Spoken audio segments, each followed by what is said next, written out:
Nico was born 9 pounds, 13 ounces, big, healthy baby, no problems. And on and off, he would get pneumonia and be in the hospital. I can remember he was in the hospital at 3 months, 6 months, and they would just say he had pneumonia. They never found anything. When Nico was 2.5 years old, he was outside playing on the trampoline and called me over and said, "Mom, come here." And I looked down, and on the bottom of his leg, like on his shin, was a black deep dot. And we went and got the blood test, and Nico is a junk food junkie. And we were sitting there eating his chocolate cake, and the phone rang. It wasn't even 10 minutes later, and the doctor said, "I need you to pack your bags and go. There's a room waiting for you at Cancer Institute, New Jersey."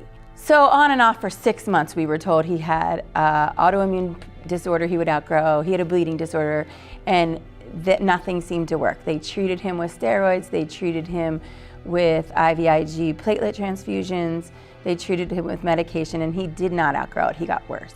When you don't heal, and almost they rule it out by process of elimination, if your body is destroying more than one bloodline, there's a condition called Evans syndrome.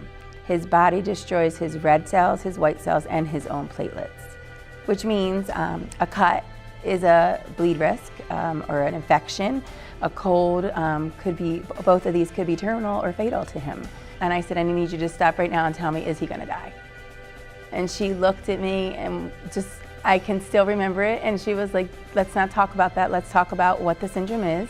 And I said, "No, the first things I need to know is he going to live?" When Nico was diagnosed, we tried to find groups. The only group I could find was a group of moms on Facebook who were desperate, looking for answers and input on the disease. He was going to be 5, and he had never been to school. He had spent time either with his godmother, his father, or my mother and father, and that was it. So socially, if it wasn't a hospital person who was either a hospital friend or a 18, 19, 20-year-old volunteer, he didn't go anywhere. Someone suggested Make-A-Wish. I said, "No, I'm never gonna do a Make-A-Wish." So Make-A-Wish called us. They set up to come to our house, and it was amazing from the minute they came. The minute they came, our daughter is 18. I love anybody who includes her. It couldn't happen at a greater time because she was a senior in high school, and this was like celebrating her and her brother in a roundabout way. Nico's wish was to go to Dominican Republic, Punta Cana, to stay at Nickelodeon Resort, and he wanted to stay so badly in SpongeBob's Pineapple because he saw it on YouTube, because he watches a lot of YouTube when he's in the hospital. And we didn't know what it was either, but if that's his wish, we wanted it for him. So they said they would research it, and from that minute on, I would call when I had to return a phone call. And I have to tell you, I was a little sad every time they picked the phone up because I liked the voice recordings. And it was me. That was one of the, sounds so silly, but that was the time I didn't feel alone, listening to those voice recordings, because they were other people saying the things I didn't really get that support of with a rare disease. Every single solid person here made us feel welcome. And when they told us that they could give him a wish, they were like, "We could give him a wish. We're not sure it's a pineapple, but it is a Nickelodeon wish." We were okay with that. But he had faith from that minute, even when we walked out of his wish granting, that he was staying in the pineapple. And the morning we woke up, he hadn't slept very much, but we did a little bit. A big, huge white limo picked him up, and his face lit up because he couldn't believe this was his limo. And there was somebody waiting for him with his name on a tag and a shuttle to take us to our hotel. And when we got out, probably 40 people came out of the hotel, and there's a SpongeBob statue, and they were like, "We're waiting for you."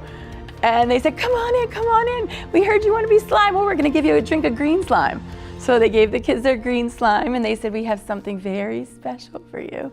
And out came SpongeBob with a message for him that he was gonna live in the pineapple. So he was so excited, we were so excited, of course I cried. And we go in the pineapple, and in the entrance is Gary and his TV and little statues, and Nico's face just lit up, and I cried again. And we walk through the door, and there's our own private pool. Unbelievable, with a little umbrellas for us to lay under and everything. And from every single minute there was perfect. Make-A-Wish is dynamic because it gives you strength to keep going. It gives you hope. It gives you energy like you wouldn't believe to keep going. It gives you a desire to share your journey with other people, because I've never seen another group like this that includes the entire family and that goes above and beyond their happiness, their comfort for you. They're looking at you when you cry and they want to cry with you, or when you're happy, they're happy with you. So I think if I can only say one word, you are dynamic, Nico.